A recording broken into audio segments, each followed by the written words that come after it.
Hi, good morning to all of you. Welcome to Vivek study circle. మేము ఇంతకుముందు Vivek study circle యాప్లో upload చేసినటువంటి RRB NTPC demo test according to arithmetic రాసినందుకు ముందుగా మీ అందరికీ కూడా శుభాభినందనలు తెలియజేసుకుంటున్నాను. కేవలం 2 నెలల దూరంలో మనం అత్యంత కాంపిటీషన్ ఎక్కువగా ఉన్నటువంటి ఒక ఎగ్జామ్ని ఫేస్ చేయబోతున్నాం. మరి ఈ ఎగ్జామ్కి మనం తగిన విధంగా రెస్పాండ్ అయ్యి వెళ్తేనే మనకి సక్సెస్ అయ్యే ఛాన్సెస్ అనేవి ఉంటాయి. ముఖ్యంగా ఈ ఎగ్జామ్లో arithmetic and reasoning and pure maths వీటికి హై ప్రయారిటీ ఉందనే సంగతి మీకు అందరికీ కూడా తెలుసు. మరి ఈ ఎగ్జామ్లో సక్సెస్ అవ్వాలి అంటే ఖచ్చితంగా అర్థమెటిక్ మీద మనకి తగిన కమాండింగ్ అనేది ఉండాలి. ఆర్ఆర్బి ఎన్టీపీసీ మరియు గ్రూప్ డి గత ప్రశ్నాపత్రాలను మనం విశ్లేషించినట్లయితే most of the questions base లెవెల్లోంచే వస్తున్నాయి. ముఖ్యంగా number system, simplifications, square root and cube roots, fractions వీటికి సంబంధించే మనకి మోస్ట్ ఆఫ్ ద క్వశ్చన్స్ అనేవి రావటం జరుగుతుంది. ముందుగా వాటి మీద మనం పూర్తి స్థాయి అవగాహన కలిగి ఉన్నట్లయితే ఖచ్చితంగా మనం ఎగ్జామ్లో సక్సెస్ అవడానికి ఛాన్స్ అనేది ఉంది. మరి అర్థమెటిక్ పరంగా ఏ విధంగా లాజికల్గా థింక్ చేస్తే మనం అతి తక్కువ సమయంలో ఎక్కువ ప్రశ్నలకు సమాధానం గుర్తించే అవకాశం అనేది ఉంది. మీరు సబ్జెక్ట్ ఎంత బాగా నేర్చుకున్నారనేది ఇంపార్టెంట్ కాదు, ఇచ్చిన సమయంలో మనం ఎన్ని ప్రశ్నలు చేయగలిగాం అన్నది మాత్రమే చాలా చాలా ఇంపార్టెంట్. ఆ విషయం గుర్తుపెట్టుకోండి. లాజికల్గా థింక్ చేస్తేనే, పేపర్ మీద పెన్ను పెట్టకుండా సింప్లిఫికేషన్ చేయగలిగితేనే మనం ఖచ్చితంగా మిగతా వారికంటే అడ్వాన్స్ లెవెల్లో ఉన్నట్లు. అలా కాకుండా టోటల్ ప్రాసెస్ చేసి సమాధానం గుర్తించే స్థాయిలో ఉంటే మనం ఇంకా లెర్నింగ్ దశలోనే ఉన్నట్టు.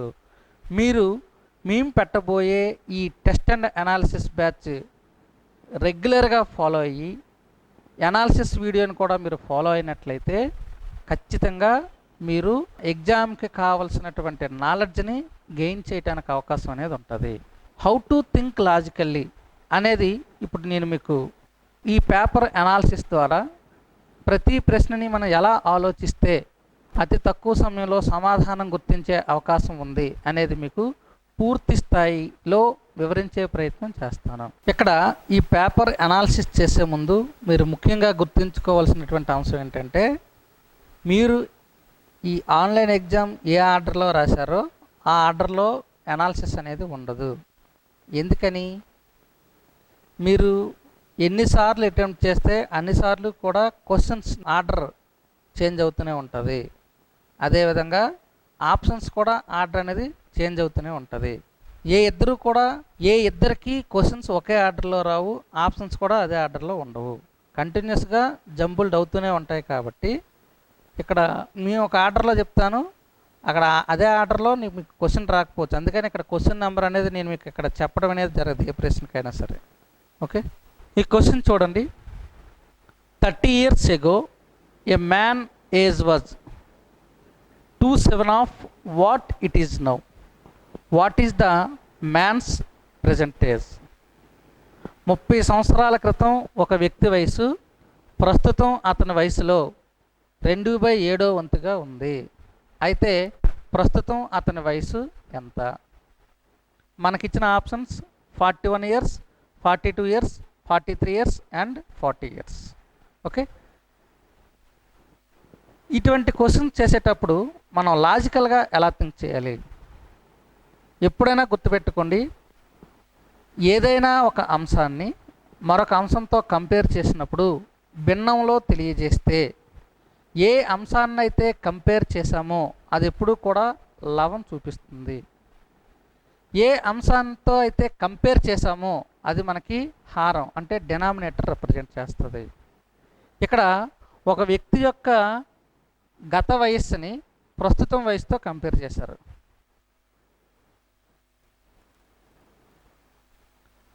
ఒక వ్యక్తి యొక్క గత వయసుని ప్రస్తుతం వయసుతో కంపేర్ చేశారు. సో గత వయసు, his old age represents numerator. ఇది ఓల్డ్ ఏజ్ని మనకి రిప్రజెంట్ చేస్తుంది. డినామినేటర్ అనేది ప్రజెంట్ ఏజ్ని రిప్రజెంట్ చేస్తుంది. క్వశ్చన్లో ఏమడిగారు? What is the man's present age? ప్రస్తుతం అతని వయసు ఎంత? ప్రస్తుతం అతని వయసు ఎన్ని భాగాలు? 7 భాగాలు. 30 సంవత్సరాల కిందట అతని వయసు 2 భాగాలు. ఈ నాలెడ్జ్ మనకి ఖచ్చితంగా ఉండాలి. ఈ నాలెడ్జ్ ఉంటే ఈ ప్రశ్న మనం సాల్వ్ చేయటంలో ఎగ్జామినేషన్ పాయింట్ ఆఫ్ వ్యూలో ఎలా ఆలోచించాలి? మనకి ఇక్కడ ఈ ప్రశ్నలో మనం కనుక్కోవాల్సింది ఏంటి? మనిషి యొక్క ప్రస్తుతం వయసు. మనిషి యొక్క ప్రస్తుతం వయసు ఎన్ని భాగాలు? 7 భాగాలు.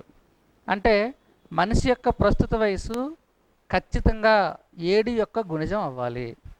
మనకి ఇవ్వబడిన ఆప్షన్స్లో ఎన్ని 7 యొక్క గుణిజాలు ఉన్నాయి? అక్కడ మనకి ఇవ్వబడినటువంటి 4 ఆప్షన్స్లో 42 ఇయర్స్ మాత్రమే 7 చేత నిశ్శేషంగా భాగించబడే సంఖ్య. సో ఇంకా ఏమాత్రం ఆలోచించకుండా క్వశ్చన్ చదవగానే ఓన్లీ 42 ఇయర్స్ మాత్రమే రైట్ ఆన్సర్ అవ్వడానికి ఛాన్స్ ఉందని మనం ఐడెంటిఫై చేయొచ్చు. అయితే ప్రాసెస్ చేయకుండా అదే రైట్ ఆన్సర్ అని మనం ఎలా చెప్తాము? మిగతా 3 ఆన్సర్లు ఖచ్చితంగా కాదు కాబట్టి, 7 యొక్క గుణిజాలు కాదు కాబట్టి, ఒకే ఆప్షన్ ఉంది కాబట్టి ఇంకా మనం ఇంకేమాత్రం ఆలోచించకుండా 42 ఇయర్స్ మనం మన ఆన్సర్ని గుర్తించి నెక్స్ట్ ప్రశ్నకు మనం వెళ్ళే ప్రయత్నం చేయాలి. అయితే ప్రాసెస్ ప్రకారం చేసేటప్పుడు మనం ఎలా చేయాలి? 30 సంవత్సరాల కిందట అతని వయసు 2 భాగాలుగా ఉండేది. ప్రస్తుతం అతని వయసు 7 భాగాలు అయింది. అంటే అప్పటికి ఇప్పటికీ ఎన్ని భాగాల వయసు పెరిగింది? 5 భాగాల వయసు పెరిగింది. ఎన్ని సంవత్సరాల్లో? 30 సంవత్సరాల్లో. ఓకే, 30 ఇయర్స్లో అతని వయసు 5 భాగాలు పెరిగింది. అంటే 5 పార్ట్స్ అనేది 30 ఇయర్స్కి సమానం. మరి ప్రస్తుతం అతని వయసు ఎంత? 7 భాగాలు. 5 భాగాల వయసు 30 సంవత్సరాలు అయితే 7 భాగాల వయసు ఎంత? So 5 1s 5 6s 7 6s 42 years. So ప్రస్తుతం అతని వయసు 42 సంవత్సరాలు అని మనం చెప్పొచ్చు. స్క్వేర్ రూట్ ఆఫ్ 1 + x/169 = 14/13 అయితే x విలువ ఎంత? If square root of 1 + x/169 = 14/13 then what is the value of x? ఇక్కడ మనకి ఆప్షన్స్ని గమనించినట్లయితే 26, 24, 27, 28 అని ఇవ్వటం జరిగింది. అయితే ఇటువంటి క్వశ్చన్స్కి మనకి డైరెక్ట్ షార్ట్కట్ ఏంటి? ఎప్పుడైనా సరే ఈ ప్యాటర్న్లో ఉండే క్వశ్చన్కి డైరెక్ట్ షార్ట్కట్ 14కి 13కి మధ్య డిఫరెన్స్ 1 కాబట్టి ఆ రెండింటిని కలిపితే నేరుగా సమాధానం లభిస్తుంది. So here the right answer 14 + 13 27. ఎందుకు ఆ రెండింటిని కలిపితే నేరుగా సమాధానం అనేది లభిస్తుంది? మనం ప్రాసెస్ ప్రకారం చేసినప్పుడు స్క్వేర్ రూట్ ఆఫ్ 1 + x/169 169ని 13² అని రాయొచ్చు. Okay, equals to 14/13. ఇరువైపులా మనం స్క్వేర్ చేసినట్లయితే 1 + x/13² = 14²/13². ఇక్కడ మనకి ఎల్సిఎం కట్టినట్లయితే ఈ రెండింటిని యాడ్ చేసిన తర్వాత 1 × 13² 13² + x/13² = 14²/13². 13² 13² క్యాన్సిల్ అవుతుంది. ఇంకా మనకి x వాల్యూ దేనికి సమానం? 14² - 13². So a² - b², a + b × a - b. ఇక్కడ ముందే మనం చెప్పుకున్న ఈ రెండింటి మధ్య గ్యాప్ 1 ఉండేటప్పుడు ఈ రెండింటిని యాడ్ చేస్తే సరిపోతుంది. ఎందుకంటే మనకి డిఫరెన్స్ 1 ఉండేటప్పుడు మనం యాడ్ చేయగా వచ్చిన రిజల్ట్ని ఆ 1తో మల్టిప్లై చేయాలి. 1తో మల్టిప్లై చేసినా అదే రిజల్ట్ వస్తుంది. సో అందుకనే మనం నేరుగా ఏం చెప్పుకున్నాం? సమాధానం 14 + 13 27 అని మనం చెప్పుకోవడం జరిగింది. ఒకవేళ డిఫరెన్స్ అనేది 1 కన్నా ఎక్కువగా ఉంటే, ఫర్ ఎగ్జాంపుల్ ఇక్కడ మనకి 14 కాకుండా 17 16 ఉందనుకోండి, 17 అని ఉంది. ఇప్పుడు సమాధానం ఏమవుద్ది? ఇప్పుడు కూడా ఈ రెండింటినీ కలపాలి. 17 + 13 30. అయితే ఈ 30ని ఏదైతే డిఫరెన్స్ వచ్చిందో ఆ డిఫరెన్స్ చేత మల్టిప్లై చేయాలి. ఇక్కడ 13కి 17కి డిఫరెన్స్ మనకి 4 కాబట్టి ఆన్సర్ 30 × 4 120 అవుతుంది. అయితే మనకు ఇవ్వబడిన సమాధానంలో డిఫరెన్స్ ఒకటి ఉంది కాబట్టి నేరుగా ఆ భిన్నంలో ఏ సంఖ్యలు అయితే ఉన్నాయో ఆ రెండు సంఖ్యలని యాడ్ చేస్తే నేరుగా సమాధానం అనేది లభిస్తుంది. సాధారణంగా నాన్ మ్యాథ్స్ వాళ్ళు దశాంశ భిన్నాలు చూడగానే ఒక రకమైనటువంటి ఇబ్బందికి గురవుతారు. బట్ అందులో ఉన్నటువంటి మౌలిక విషయాలు కనుక తెలుసుకుంటే ఏమాత్రం కూడా ఇబ్బంది పడాల్సినటువంటి అవసరం లేదు. ఫర్ ఎగ్జాంపుల్ ఈ క్వశ్చన్ చూడండి. √9.5 × 0.0085 × 0.189 by √0.0017 × 0.19 × 21. ఇక్కడ మొట్టమొదట మనం గమనించాల్సింది లవంలో ఎన్ని డెసిమల్స్ ఉన్నాయి, అదేవిధంగా హారంలో ఎన్ని డెసిమల్స్ ఉన్నాయి.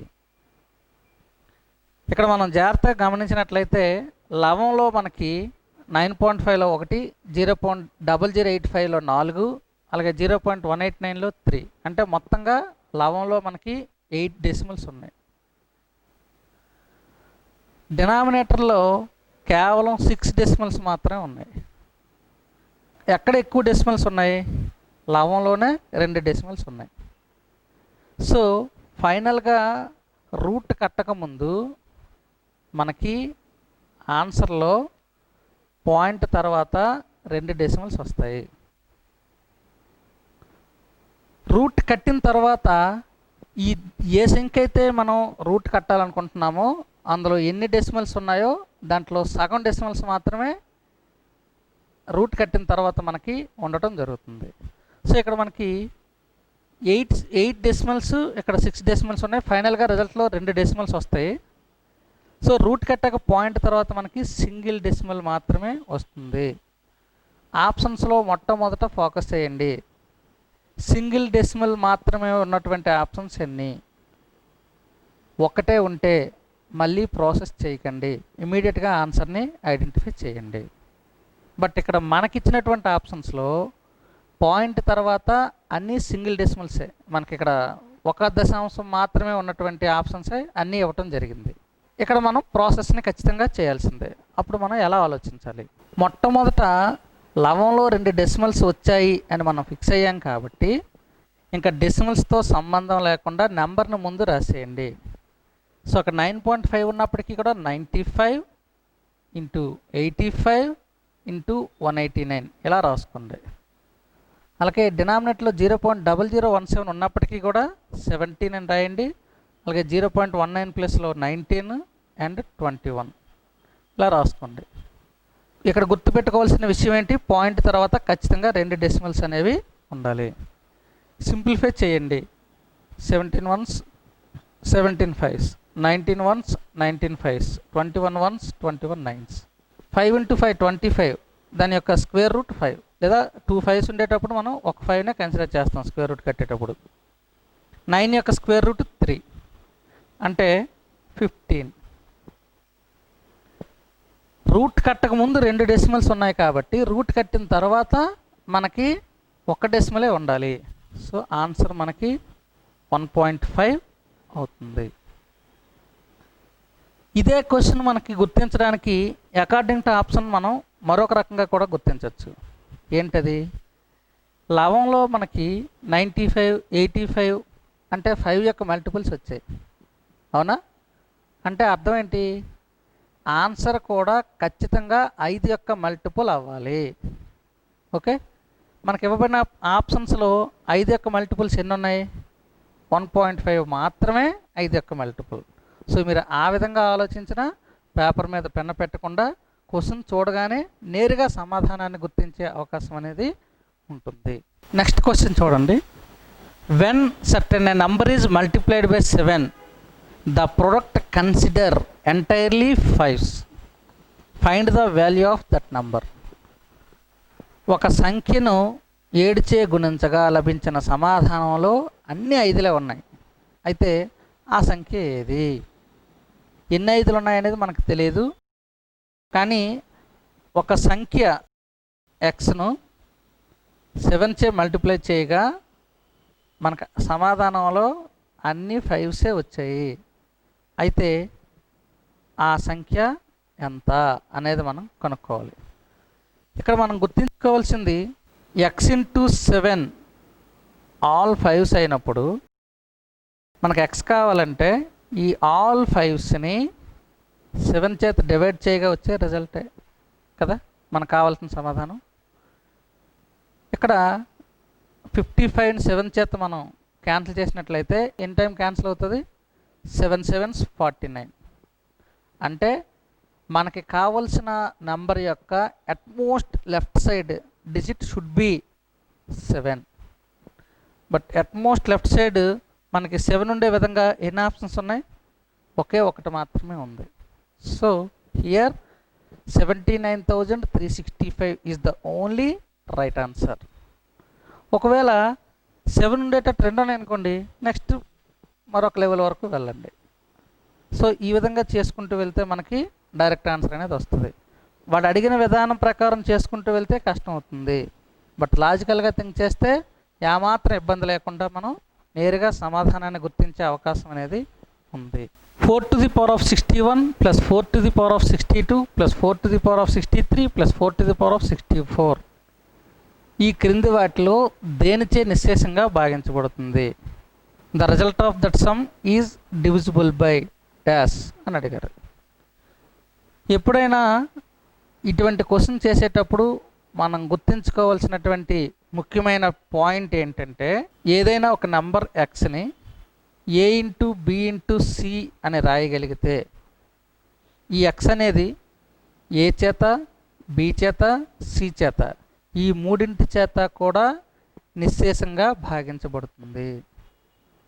ఫర్ ఎగ్జాంపుల్ 48ని నేను 6 ఇంటూ 8 అని రాయగలను. సో 48 అనేది 6 చేత ఎగ్జాక్ట్గా డివైడ్ అవుతుంది, అదేవిధంగా 8 చేత కూడా ఎగ్జాక్ట్గా డివైడ్ అవుతుంది.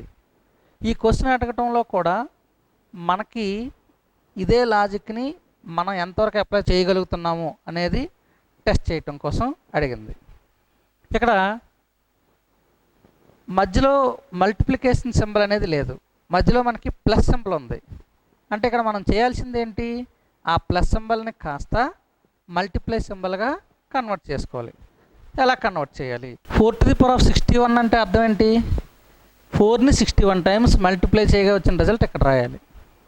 ఇక్కడ 62 టైమ్స్, ఇక్కడ 63 టైమ్స్ 4ని మల్టిప్లై చేయాలి, 64 టైమ్స్ 4ని మల్టిప్లై చేయాలి.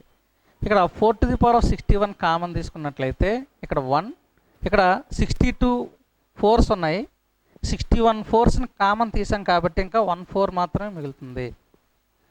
ఇక్కడ 63 4s, అందులో 61 4s ఉన్నాయి కాబట్టి 2 4s మిగులుతాయి. 2 4s మీన్స్ 4 into 4 16. అలాగే ఇక్కడ 3 4s, that means 4 into 4 into 4 64. ఓకేనా? ఇప్పుడు ప్లస్ దీన్ని మనం ఇంటూగా కన్వర్ట్ చేస్తాం. ఎలా? 4 to the power of 61 into వీటన్నిటిని మనం యాడ్ చేసినట్లయితే 64 plus 16 80, 80 plus 5 85. సో ఇక్కడ మనం ఎడిషన్ని మల్టిప్లికేషన్గా కన్వర్ట్ చేయగలిగాం. అంటే ఇప్పుడు ఇచ్చిన రిజల్ట్ అనేది 4 to the power of 61 చేత ఎగ్జాక్ట్గా డివైడ్ అవుతుంది, అదేవిధంగా 85 చేత కూడా ఎగ్జాక్ట్గా డివైడ్ అవుతుంది. బట్ మనకి ఇచ్చినటువంటి ఆప్షన్స్లో 4 to the power of 61 కానీ 85 కానీ ఉందా? లేదు. అంటే దీన్ని ఇంకా మనం సింప్లిఫై చేయాల్సిన అవసరం ఉంది. అంటే దీన్ని 4 to the power of 61 into 85ని 5 into 17 అని రాయొచ్చు. ఇప్పుడు ఈ total result 4 to the power of 61 చేత, 5 చేత, 17 చేత కూడా ఎగ్జాక్ట్గా డివైడ్ అవుతుంది. మనకి ఇవ్వబడినటువంటి ఆప్షన్స్లో 17 ఉంది. So that is the only right option. ఇది కొంచెం అడ్వాన్స్డ్గా ఇచ్చేటప్పుడు ఎలా ఇస్తున్నారంటే, ఈ 4 to the power of 16 1లో మనం దీన్ని 4 square into 4 to the power of 59 అని కూడా రాయొచ్చు కదా. 4 స్క్వేర్ అంటే ఎంత? 16. 16 ఇంటూ 5 ఎంత? 80. ఆప్షన్స్లో మనకి 80 కూడా ఇస్తున్నారు. సో ఇది ఖచ్చితంగా 80 చేత కూడా నిశ్శేషంగా భాగించబడుతుంది. ఓకేనా? బట్ మనకి ఇక్కడ మనకి ఇవ్వబడినటువంటి ప్రశ్న ఈజీ మోడ్, దాన్ని కాస్త డిఫికల్ట్గా కూడా అడిగే ఛాన్సెస్ అనేది ఉంది. ఆ విషయం మీరు గుర్తుపెట్టుకోండి. ఎగ్జామినేషన్లో మనకి కొన్ని రకాల ప్రశ్నలు ఉంటాయి, అది మనం ఖచ్చితంగా చేయగలం, కానీ సమస్య అంతా ఎంత సమయం తీసుకుంటుందో అనే ఒక భయం. ఊరకనే మనకు తెలిసిన ప్రశ్నని ఎందుకు విడిచిపెట్టుకోవాలి అని మనం ఆలోచించి తెలియకుండా నా ప్రశ్నకు సమాధానం మొదలు పెట్టడం, మనం సమాధానం సాల్వ్ చేసేటప్పుడు అయ్యో చాలా టైం పడుతుంది అని చెప్పి నెక్స్ట్ క్వశ్చన్కి వెళ్ళిపోతే బాగున్ను అని ఆలోచించడం, చేస్తున్న క్వశ్చన్ మీద ఫోకస్ ఉండకుండా నెక్స్ట్ క్వశ్చన్ మీద ఫోకస్ చేస్తూ మనల్ని గందరగోళానికి గురి చేసే ప్రశ్నలు కొన్ని ఉంటాయి. ఓకే, అటువంటి వాటిలో స్పష్టమైన నిర్ణయం తీసుకునేవాడు అక్కడ టైం వేస్ట్ చేయకుండా చేయగలుగుతాడు. లేదా దానికి సంబంధించి సింప్లిఫికేషన్ అవసరం లేకుండా లాజికల్గా థింక్ చేయగలిగిన వారు కూడా అతి తక్కువ సమయంలో అదే ప్రశ్న సమాధానం గుర్తించడానికి అవకాశం అనేది ఉంది. ఉదాహరణకి ఈ క్వశ్చన్ చూడండి. Square root of 1 + 37 × 38 × 39 × 40. ప్రశ్న అందరం చేయగలం కదా. గుణించి ఆ రిజల్ట్కి మనం ఒకటి కలిపి స్క్వేర్ రూట్ కట్టడమే. ప్రాసెస్ అందరికీ తెలిసిందే, బట్ గుణించేటప్పుడు మనకి ఎంత సమయం పడుతుంది అనేది మాత్రం మనం ఎగ్జామినేషన్లో నేరుగా అంచనా వేయలేం. మొదలు పెట్టడం అనవసరంగా మొదలు పెట్టానేమో అని మనం ఇబ్బందికి గురి కావటం. బట్ ఇటువంటి ప్రశ్నలు మనం సాల్వ్ చేయాలనుకుంటే ఎలా సాల్వ్ చేయాలి? ఇటువంటి క్వశ్చన్స్కి ఉన్నటువంటి లాజిక్ ఏంటంటే, ఇది ఆ ఒక్క రిజల్ట్కే కాకుండా చాలా వాటికి అదే నియమం వర్తిస్తుంది. అంటే ఈ విధంగా 4 వరుస సంఖ్యల గురించి ఒకటి కలిపితే అది ఖచ్చితమైన వర్గం అవుతుంది. అది ఇందులో వచ్చినటువంటి లాజిక్. అలాగే ఏ 4 వరుస సంఖ్యల గురించినా సరే మనకు వచ్చే రిజల్ట్ ఖచ్చితంగా 4 వరుస సంఖ్యలను మల్టిప్లై చేసి ఒకటి కలపగా వచ్చిన ఫలితం ఖచ్చితమైన వర్గ సంఖ్య అవుతుంది. ఫర్ ఎగ్జాంపుల్ 1 + 1 × 2 × 3 × 4 చేద్దాం. 4 × 3 = 12, 12 × 2 = 24 + 1 25. 25ని మనం 5 స్క్వేర్ అని రాయొచ్చు. ఓకే, ఇది ఖచ్చితమైన వర్గం. 1 + 2 నుంచి స్టార్ట్ చేద్దాం. 2 × 3 × 4 × 5. 5 × 4 = 20, 23 = 60, 62 = 120 + 1 121. దీన్ని మనం 11 స్క్వేర్ అని రాయొచ్చు. ఈ విధంగా ఏ 4 వరుస సహజ సంఖ్యలను గుణించి వాళ్ళ ఫలితానికి ఒకటి కలిపినా ఖచ్చితమైన వర్గ సంఖ్య వస్తుంది. ఆ వర్గ సంఖ్య ఏంటి, ఏ సంఖ్య యొక్క వర్గం వస్తుంది అనేది మనం ఎలా తెలుసుకోవాలి, అది మనం కనుక్కునే ప్రయత్నం చేద్దాం. ఇక్కడ మనకి ఎంత వచ్చింది? 5 అనేది మనకి వచ్చింది. 5 అనేది మనకి వస్తుందని మనం ఎలా చెప్పచ్చు? 1 × 4 + 1.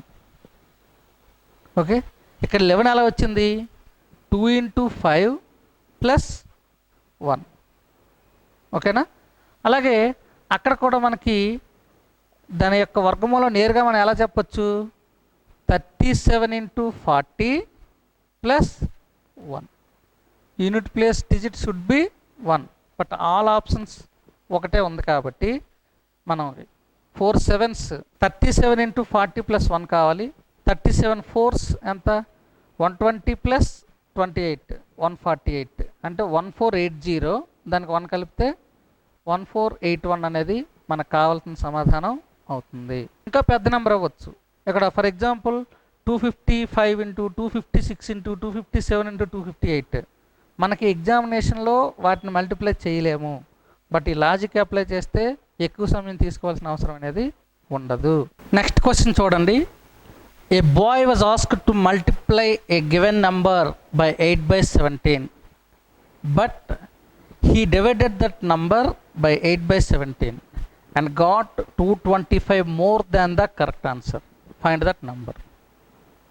ఒక బాలుడిని ఒక సంఖ్యని 8/17తో గుణించమంటే అతను ఏం చేశాడు? 8/17 చే భాగించాడు. అందువల్ల అతనికి రావలసిన సమాధానం కంటే 225 ఎక్కువ వచ్చింది. మరి ఆ సంఖ్య అనేది ఎంత? ఈ ప్రశ్న మనం సాధించేటప్పుడు మనకు తెలియాల్సినటువంటి మౌలిక అంశం ఏంటి? ఒక సంఖ్యని a/b చే భాగించడం అన్నా లేదా b/a చే గుణించడం అన్నా ఒక్కటే. సో ఇక్కడ 8/17చే గుణించమంటే అతను 8/17చే భాగించాడు అంటే అర్థం ఏంటి? 17/8చే గుణించాడు. ఇది ప్రాసెస్ ప్రకారం చేసేటప్పుడు మనం గుర్తుపెట్టుకోవాల్సినటువంటి మౌలిక అంశం. అయితే నేరుగా సమాధానం చెప్పాలంటే మనం ఎలా ఆలోచించాలి ముందు అది తెలుసుకొని తర్వాత ప్రాసెస్ ఏంటనేది మనం తెలుసుకుందాం. ఇటువంటి క్వశ్చన్స్ ఎప్పుడు ఇచ్చినా సరే ఒకటే భిన్నం, a/b చే గుణించకుండా b/a చే గుణించాడు అని అంటే మీరు చేయాల్సింది ఏంటంటే మొట్టమొదట ఆ రెండు సంఖ్యల యొక్క వర్గాల భేదం ఎంత అనేది చూడండి. ఇక్కడ మనకి 17 ఒకటి 8 ఒకటి ఇచ్చారు. 17² - 8², 17² 289 - 8² 64, 225. మనకి 225 అదనంగా వచ్చిందని అన్నారు. అప్పుడు మనకి రిజల్ట్ నేరుగా ఏంటంటే 17 × 8, 17 × 8 80 + 56 136 మనకు కావాల్సిన సమాధానం అవుతుంది. ఎందుకు అవుతుంది చూద్దాం డీటెయిల్డ్గా. దానికన్నా ముందు ఒకవేళ ఇక్కడ 225 ఇచ్చినప్పుడు అక్కడ 225 కాకుండా వేరే నెంబర్ ఇస్తే, ఏ నెంబర్ ఇచ్చినా ఖచ్చితంగా మనకి ఇక్కడ ఏ నెంబర్ అయితే వస్తుందో ఆ నెంబర్ యొక్క మల్టిపుల్ మాత్రమే ఇస్తారు. అంటే ఇక్కడ 225 కానీ 450 కానీ 625 675 కానీ అలాంటివి ఇస్తారు. అంటే ఈ నెంబర్ యొక్క మల్టిపుల్స్ మాత్రం ఇస్తారు. ఫర్ ఎగ్జాంపుల్ మనకు అక్కడ అలా చేయటం వల్ల ఒరిజినల్ ఆన్సర్ కంటే 450 ఎక్కువగా వచ్చింది అని అన్నారు అనుకోండి.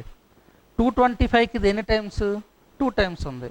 సో మనకు కావాల్సిన సమాధానం కూడా ఇక్కడ మనం ఈ రెండు సంఖ్యల్ని గుణించగా వచ్చిన ఫలితాన్ని మళ్ళీ మనం 2 చేత మల్టిప్లై చేయాలి. ఓకేనా? ఒకవేళ ఇక్కడ 3 టైమ్స్ రిజల్ట్ ఇస్తే 3 చేత మల్టిప్లై చేయాలి. ఇప్పుడు ఎందుకు అలా చేయాలి అనేది మనం చూద్దాం. మనకు కావలసిన సంఖ్య అనేది ఏ అనుకోండి. ఈ సంఖ్యను మల్టిప్లై చేయమని చెప్పాం. అతడు ఏని ఏం చేయాలి? 8/17 చేత మల్టిప్లై చేయాలి.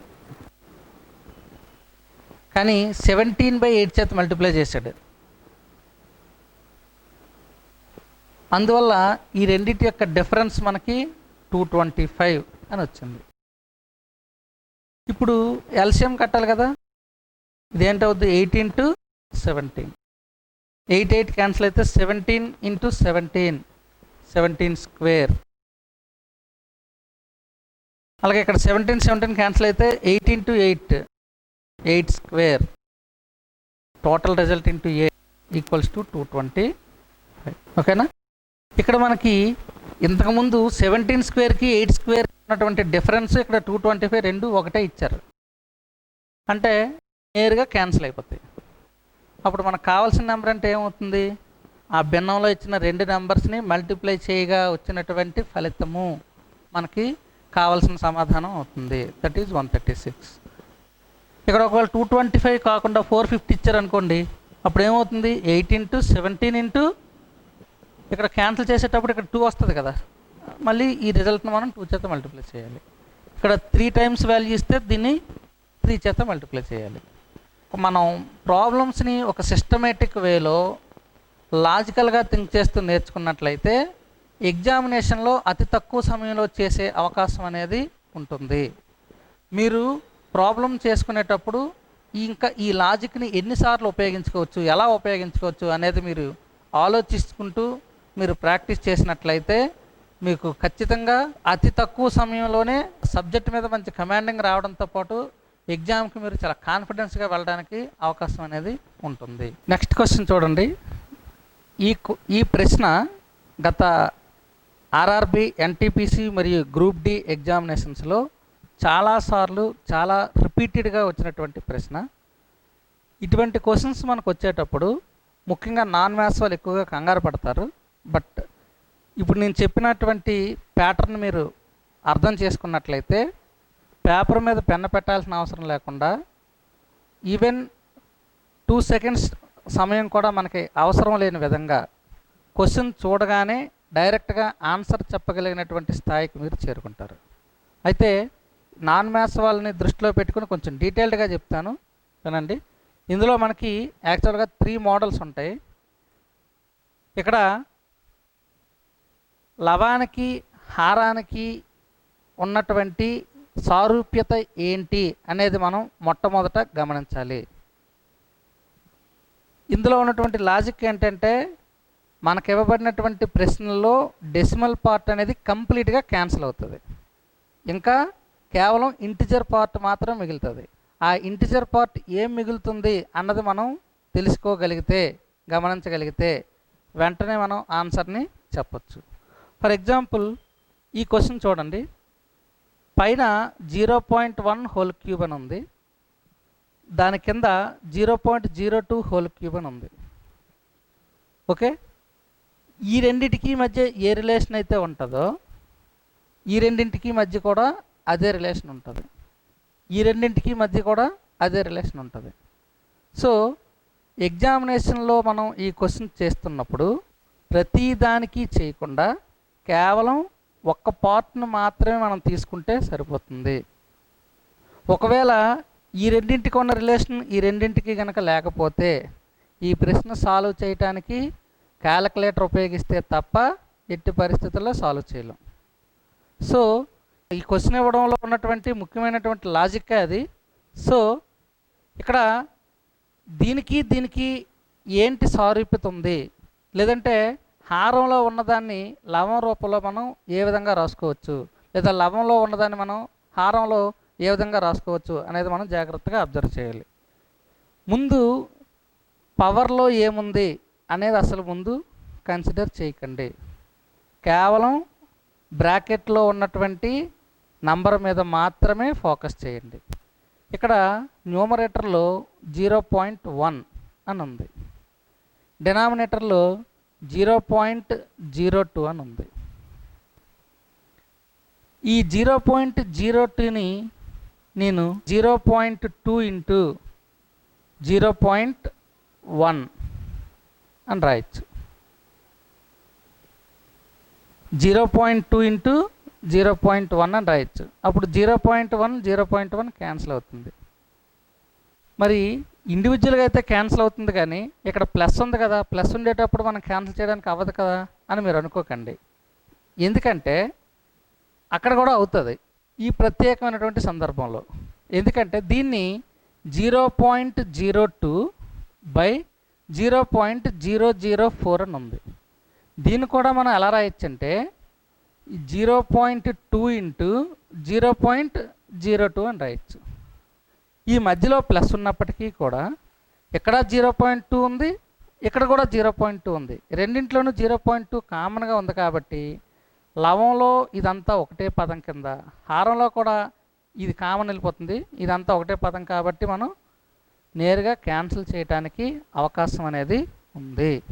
సో మనం ఏం చేద్దామంటే 0.1 బై 0.02 అన్న ఒక్క పదం మాత్రమే తీసుకుందాం.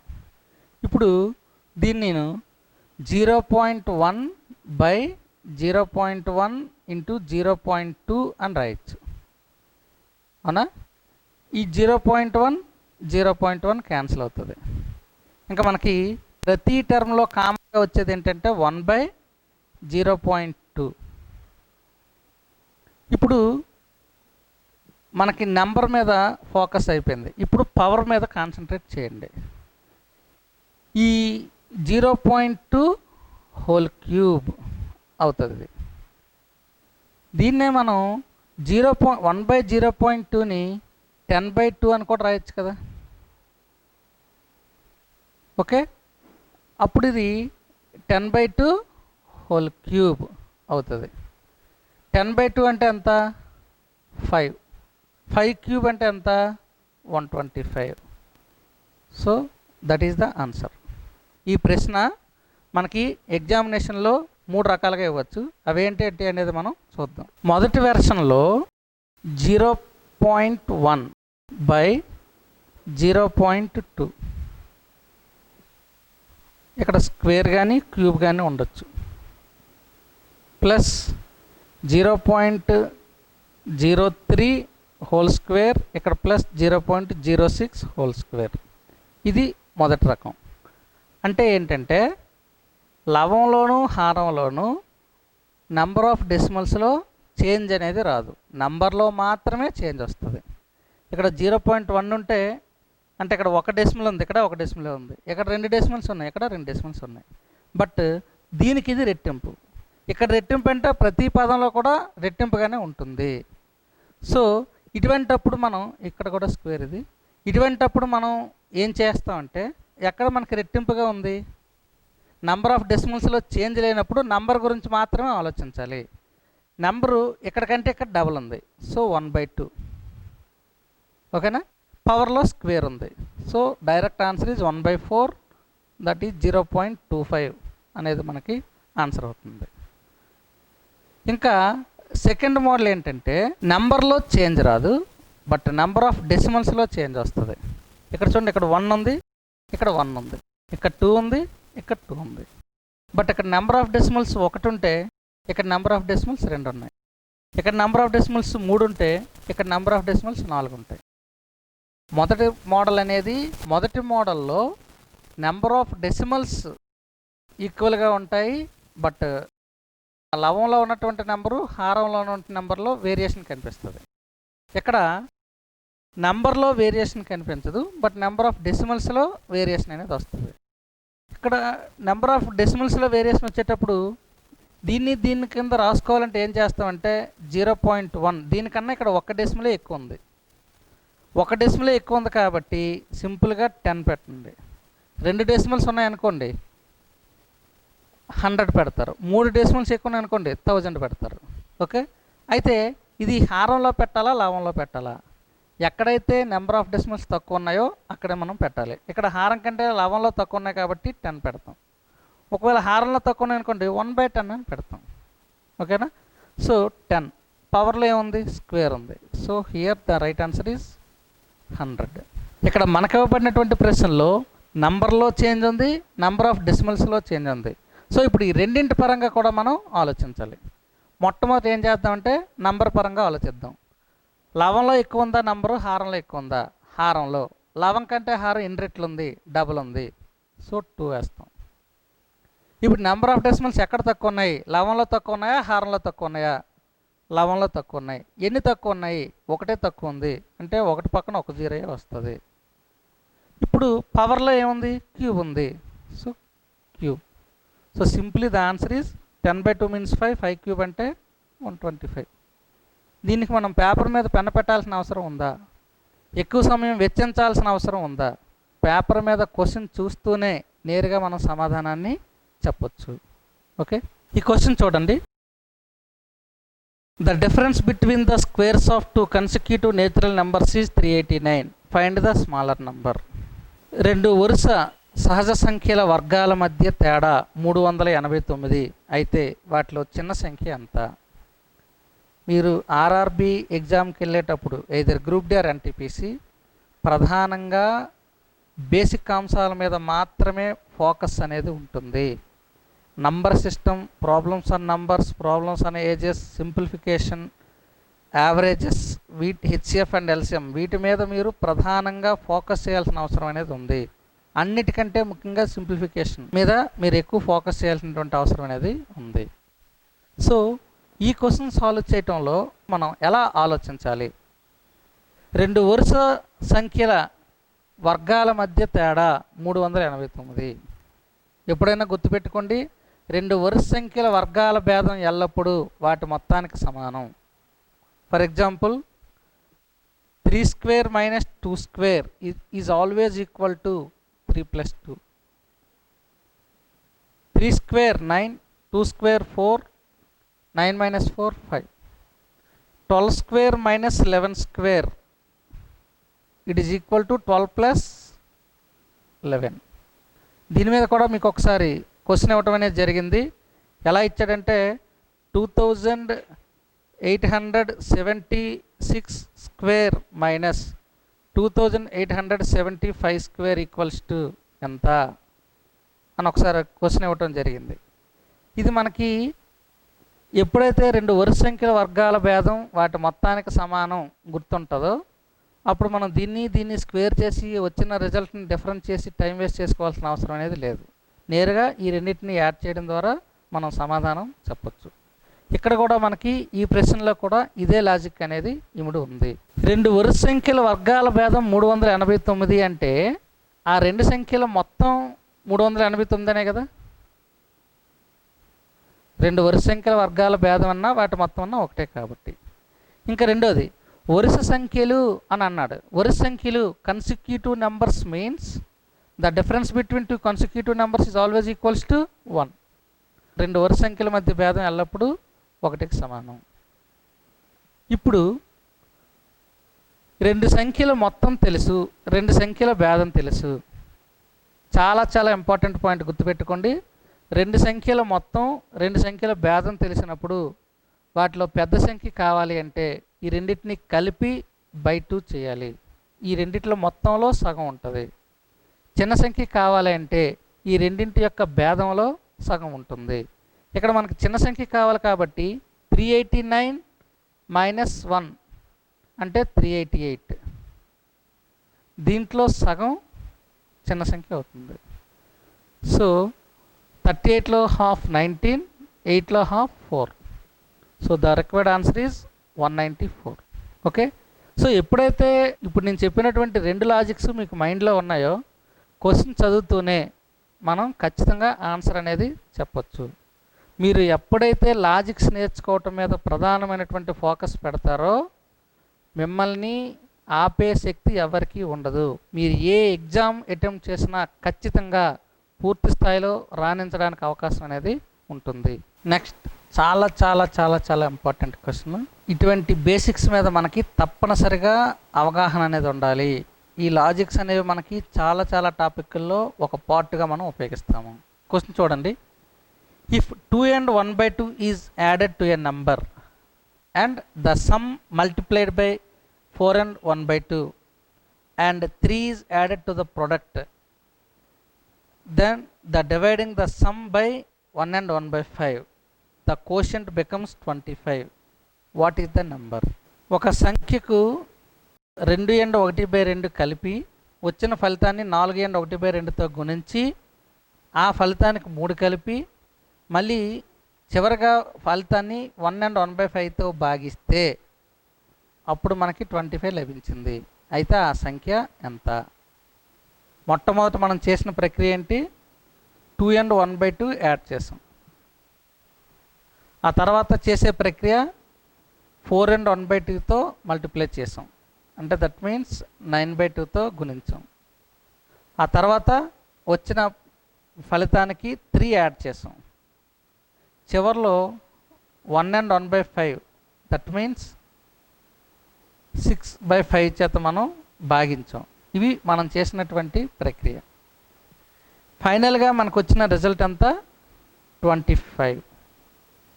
So what is the original number? We have to find the original number. ఇటువంటి క్వశ్చన్స్ చేసేటప్పుడు సింపుల్ లాజిక్ ఏంటంటే ఒక సంఖ్యను కొన్ని రకాల ప్రక్రియలకు గురి చేసిన తర్వాత రిజల్ట్ తెలిస్తే ఆ మొదటి సంఖ్య కావాలి అంటే మనం ఏ ప్రక్రియలు అయితే చేసామో వాటిని రివర్స్లో చేసుకుంటూ రావాలి, రివర్స్ ఆర్డర్లో. అండ్ రివర్స్ ప్రక్రియ కూడా చేయాలి. అంటే కలిపారు అంటే మనం తీసివేయాలి, తీసివేశారంటే కలపాలి, గుణించారంటే భాగించాలి, భాగించారంటే గుణించాలి. ఆ ప్రక్రియలను మనం వెనక నుంచి చేసుకుంటూ రావాలి. ఇప్పుడు ఫర్ ఎగ్జాంపుల్ 25 చివరిలో చేసిన ప్రక్రియ ఏంటి? 6/5 చేత భాగించడం. ఇప్పుడు మనం ఏం చేయాలి? 6/5 చేత గుణించాలి. లాస్ట్ టు ఫస్ట్ వెళ్ళాలి, గుర్తుపెట్టుకోండి. 6/5 చేత ఇక్కడ భాగించారు కాబట్టి ఇక్కడ గుణిస్తాం. సో 25 × 6/5 30.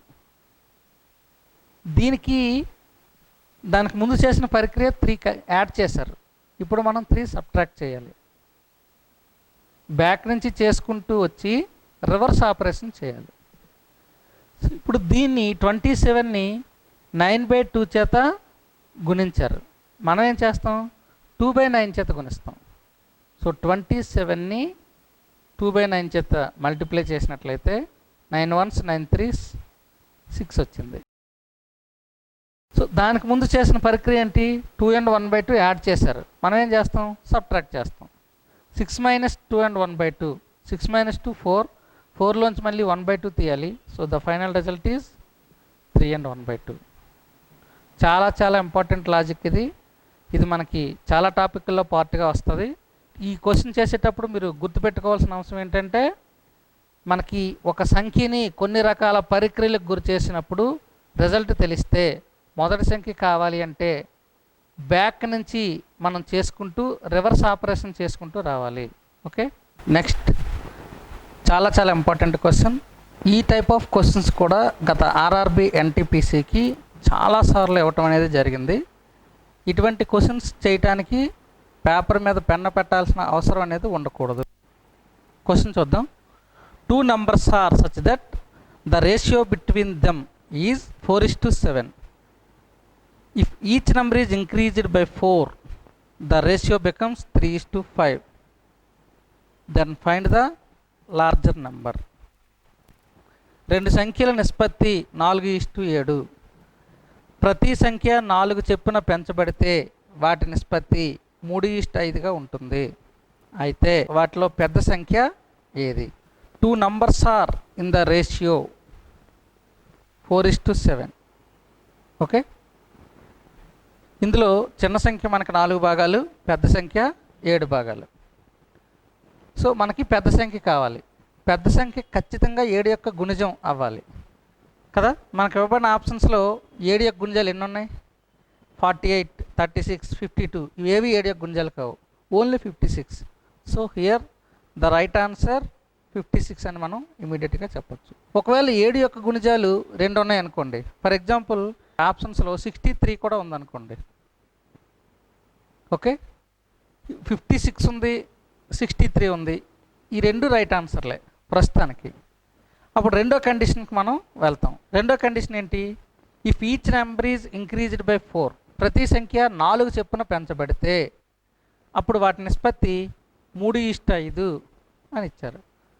ఒకవేళ 63 అవునా కాదో తేల్చడం కోసం ఏం చేస్తామంటే, ఈ 63కి 4 కలిపితే వచ్చే 67 5 యొక్క గుణిజం అవుతుందా? 67 అనేది 5 యొక్క గుణిజం కాదు. సో ఇక్కడ 63 అనేది రైట్ ఆన్సర్ కాదు. అదే 56కి 4 కలిపామనుకోండి 60 వస్తుంది. 60 అనేది 5 యొక్క మల్టిపుల్ అవుతుంది. సో ఆ విధంగా మనం 56 ఈజ్ ద రైట్ ఆన్సర్ అని మనం చెప్పచ్చు. మరి ఒరిజినల్ ప్రాసెస్ ప్రకారం మనం ఎలా చేస్తాం? రెండు సంఖ్యల నిష్పత్తి 4:7. ప్రతి సంఖ్య 4 చెప్పున పెంచబడితే ఎంత చెప్పున అయితే పెంచామో అది సైడ్ని రాయండి. వాటి నిష్పత్తి 3:5గా మారింది. వాటిలో పెద్ద సంఖ్య ఏది అంటే, పెద్ద సంఖ్య మనకి 7 భాగాలుగా ఉంటుంది. 7 ఇంటూ ప్రతి సంఖ్యకి మనం ఏదైతే కలిపామో మనకు కావాల్సిన సంఖ్య యొక్క భాగాలకి ఆ నెంబర్ పెట్టి మల్టిప్లై చేయాలి. 7 × 4. ఈ రేషియోలోని నెంబర్ మనం తీసుకుంటే ఈ రేషియోలో పదాల మధ్య తేడా తీసుకుంటాం. ఈ రేషియోలో నిష్పత్తి కావాలి అంటే ఈ రేషియోలో పదాల మధ్య తేడా కనుక్కుంటాం. ఈ రేషియోలోని నిష్పత్తి మనకి ఎప్పుడు కనుక్కుంటాం? కలిపిన తరువాత పెద్ద సంఖ్య ఎంత అవుతుంది అని అన్నారు అనుకోండి, అప్పుడు మనం ఈ రేషియోలోని పదం కనుక్కోవాలి. బట్ ఒరిజినల్ నెంబర్ అంతా అని అన్నారు కాబట్టి మనం 7 పార్ట్స్ మనం కనుక్కోవాలి. సో ఇక్కడ 7 పార్ట్స్ కనుక్కుంటున్నాం కాబట్టి ఈ రెండింటి మధ్య నిష్పత్తిలోని పదాల మధ్య తేడా 5 - 3 2 by cross multiplication difference. 7 3s 21 and 4 5s 20. 21 - 21. So దీన్ని సింప్లిఫై చేస్తే డైరెక్ట్ ఆన్సర్ మనకి వస్తుంది. 7 4s 28, 28 2s 56. 56 is the required answer. Next చాలా చాలా important question from averages. The average temperature for Tuesday, Wednesday, Thursday of week was 40 degrees Celsius. The average temperature for Wednesday, Thursday and Friday of the same week was 35 degrees Celsius. If the temperature on Tuesday was 39 degrees Celsius, then find the temperature on Friday. 25 degrees Celsius, 24 degrees Celsius, 23 degrees Celsius, 27 degrees Celsius. ఒక వారంలోని మంగళ బుధ గురువారాల సగటు ఉష్ణోగ్రత 40 డిగ్రీల Celsius. అదే వారంలోని బుధ గురు శుక్రవారాల సగటు ఉష్ణోగ్రత 35 డిగ్రీల Celsius. ఆ వారంలో మంగళవారం ఉష్ణోగ్రత 39 డిగ్రీ సెల్సియస్ అయితే అదే వారంలో శుక్రవారం ఉష్ణోగ్రత ఎంత అనేది మనం ఫైండ్ అవుట్ చేయాలి. ఈ క్వశ్చన్ మనకి చాలా డిఫరెంట్ ప్యాటర్న్స్లో ఇస్తున్నారు.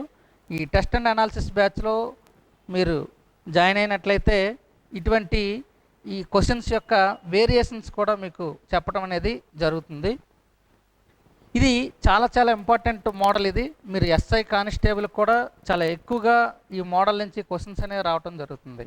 గుర్తుంచుకోండి, ఇటువంటి క్వశ్చన్స్ మనం చేసేటప్పుడు పేపర్ మీద పెన్ పెట్టకుండా ఎలా చేయాలి అనేది మనం నేర్చుకోవాలి. ముఖ్యంగా ఒక వారంలో మనకి Tuesday, Wednesday, Thursday and Friday 4 రోజులు ఉష్ణోగ్రతల గురించి చర్చించారు. మొదటి 3 రోజుల సగటు ఉష్ణోగ్రత మనకి 40 డిగ్రీ సెల్సియస్ అని ఇచ్చారు. అలాగే చివరి అంటే బుధ గురు శుక్రవారాల సగటు ఉష్ణోగ్రత 35 డిగ్రీ సెల్సియస్ అని ఇచ్చారు. If temperature on Tuesday was 39 degree Celsius, then what is the temperature on Friday? ఇది మనం ఫైండ్ అవుట్ చేయాలి. ఇక్కడ మీరు గుర్తుపెట్టుకోవాల్సిన అవసరం ఏంటంటే మొదటి 3 రోజులు అనేటప్పుడు బుధవారం గురువారం ఉష్ణోగ్రత కన్సిడర్ చేయడం జరిగింది. చివరి 3 రోజులు అనేటప్పుడు కూడా బుధవారం గురువారం ఉష్ణోగ్రతను కన్సిడర్ చేయడం జరిగింది. మొదటి 3 రోజులు సగటు ఉష్ణోగ్రత 40 డిగ్రీ సెల్సియస్గా ఉండేది. 35 డిగ్రీల సెల్సియస్కి ఎందుకు కన్వర్ట్ అయిపోయింది? మంగళవారం స్థానంలో శుక్రవారం ఉష్ణోగ్రత అనేది చేర్చడం వల్ల. ఈ ఉష్ణోగ్రత మారడంలో బుధవారం గురువారం అనేది ఏ విధంగా కూడా ప్రభావితం చేయలేదు. మంగళవారం నాడు ఉష్ణోగ్రత స్థానంలో శుక్రవారం నాటి ఉష్ణోగ్రతను చేర్చడం వల్ల 40 డిగ్రీల సెల్సియస్గా ఉన్నటువంటి సగటు టెంపరేచర్ అనేది 35 డిగ్రీస్ కింద కన్వర్ట్ అయింది. అంటే దీని నుంచి మనం స్పష్టంగా తెలుసుకోవాల్సిన అవసరం ఏంటి? మంగళవారం ఉష్ణోగ్రత బదులు శుక్రవారం పెట్టినప్పుడు యావరేజ్ టెంపరేచర్ తగ్గింది అంటే మంగళవారం కంటే శుక్రవారం ఉష్ణోగ్రత ఖచ్చితంగా తక్కువ. So answer should less than 39 degrees. ఎందుకంటే మంగళవారం టెంపరేచర్ 39 అన్నారు కాబట్టి ఆ 39 కంటే కూడా శుక్రవారం ఉష్ణోగ్రత తక్కువగా ఉండాలి. ఇప్పుడు ఎంత తక్కువగా ఉండాలి అది తెలుసుకుంటే ప్రాబ్లం అయిపోయినట్టే. సగటులో ఎంత తేడా వచ్చింది? 40గా ఉండేది 35 అయింది. అంటే సగటు ఉష్ణోగ్రతలో 5 డిగ్రీల సెల్సియస్ తేడా వచ్చింది. అంటే మొత్తంగా ఎంత తేడా వచ్చినట్టు? 5 3s 15 డిగ్రీ సెల్సియస్ తేడా వచ్చినట్టు. ఈ 15 డిగ్రీ సెల్సియస్ తేడా రావడానికి కారణం ఏంటి? మంగళవారం స్థానంలో శుక్రవారం చేర్చడం. అంటే మంగళవారం కంటే శుక్రవారం ఉష్ణోగ్రత 15 డిగ్రీల సెల్సియస్ తక్కువ. సో అప్పుడు శుక్రవారం టెంపరేచర్ అనేది 39 - 15 24 డిగ్రీ సెల్సియస్ అవుతుంది. ఓకేనా? సో చాలా సింపుల్. పేపర్ మీద పెన్ పెట్టాల్సిన అవసరం అనేది లేదు. మనం ఈ క్వశ్చన్ చూడగానే what is the difference between these 2 temperatures? 5. So 5 3s ప్రతిసారి 3 డేస్ని మనం కన్సిడర్ చేస్తున్నారు కాబట్టి 5 3s 15 డిగ్రీ సెల్సియస్ రెండింటికి ఉన్నటువంటి వేరియేషన్. సో ఒకరోజు టెంపరేచర్ ఇస్తాడు, రెండో రోజు టెంపరేచర్ కనుక్కోమంటాడు. సో ఇక్కడ నుంచి ఇక్కడికి వచ్చేసరికి తగ్గింది కాబట్టి ఆ 15 అనేది దీంట్లోంచి తీస్తాం. ఇక్కడి నుంచి ఇక్కడికి పెరిగితే కనుక 39కి 50 డిగ్రీస్ అనేది కలుపుతాం. దీనికి మీరు కొంచెం ప్రాక్టీస్ చేసినట్లయితే పేపర్ మీద పెన్ పెట్టక్కర్లేదు. 5 సెకండ్స్ని మించి ఈ క్వశ్చన్ కోసం మనం ఉపయోగించాల్సిన అవసరం కూడా లేదు. ఓకే.